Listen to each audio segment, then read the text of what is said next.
အားလုံးပဲမင်္ဂလာပါဒီနေ့မှာတော့ wing က header နဲ့ line လေးကိုဆွဲပြပေးတော့မှာပဲဖြစ်ပါတယ်ဝင်နဲ့တူလိုက်ကြည့်ကြရအောင်နော်အဲ့တော့ပထမဆုံး window 11ရင်းရဲ့ဒီခြိထားတဲ့ပုံစံလေးပေါ့နော်အရင်ဆွဲလိုက်မယ်ပြီးတော့ပြီဆိုမှ window v neck ဖြစ်တဲ့အတွက်ကြောင့် window ဒီမှာချွန်ချွန်လေးဆွဲထားမယ်ပေါ့နော်ပြီးရင်ဂျိုင်းအောက်မှာ window ကောက်လေးအရင်ဆွဲမယ်ပြီးရင်သူ့ရဲ့ silhouette လေးယူလိုက်မယ်ယူပြီးတော့ရင် window ဘေးနားကမလိုတဲ့ဟာတွေဖြတ်လိုက်ပါမယ်ပြီးတော့ရင်တော့ window ခြိထားတဲ့ပုံစံလေးဖြစ်တဲ့ကြောင့်ဘေးနားကျိုးအရှိလေးကျနေတဲ့ပုံစံလေးပြန်ဆွဲလိုက်ပါမယ်ဒါပြီးတော့ရင်တော့ window ပုံလေးပြီးတော့ပါပြီwing ရဲ့ထုံးစံအတိုင်း wing ကဒီပုံလေးကိုခက်ပြက်အပြော့လေးနဲ့မိန်လိုက်ပါတယ်ပြီးကြမှာ window track လိုက်တဲ့ပုံစံလေးနဲ့လိုက်ပေးလိုက်မှာပဲဖြစ်ပါတယ်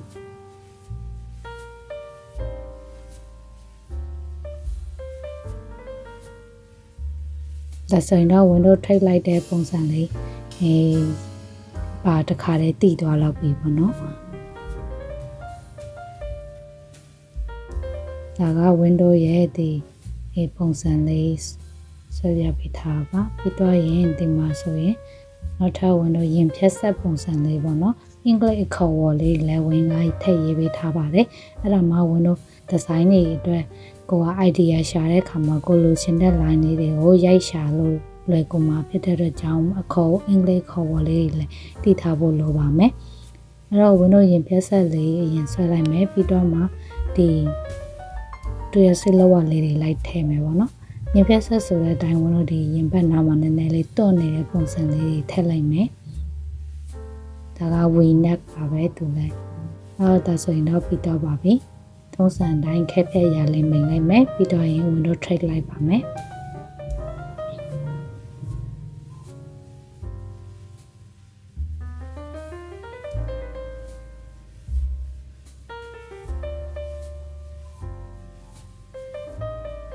ဒါဆိုရင်တော့ပြီးတော့ပါပြီ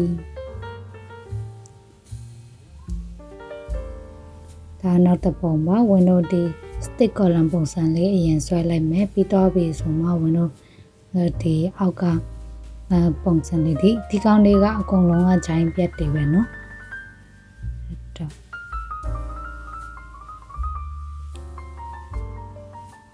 window ဒါတော့ silhouette ကရိုးရှင်းရှင်းပဲဒါပေမဲ့သူ့ရဲ့ main point က 11 နားမှာအတွန့်လေးပုံစံလေးပါတယ်ပေါ့နော်ဆွဲတွန့်ထားတဲ့ပုံစံမျိုးလေးနဲ့ window stick collar နဲ့ချုပ်ထားတဲ့ပုံစံလေးပါဆိုရင်တော့ပြီးတော့ပါပြီ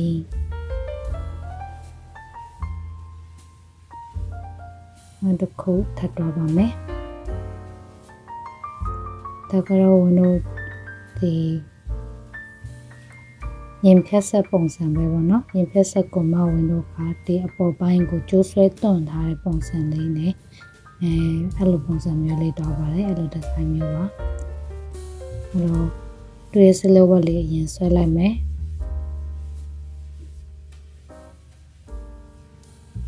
ဆက်ပြီးတော့ရင်သူရဲ့ကျိုးဆွဲတွန့်ပုံစံအတွန့်လေးတွေလိုက်ထည့်ပါမယ်ထည့်ပြီးတော့ရင်တော့ window ဒီမှာ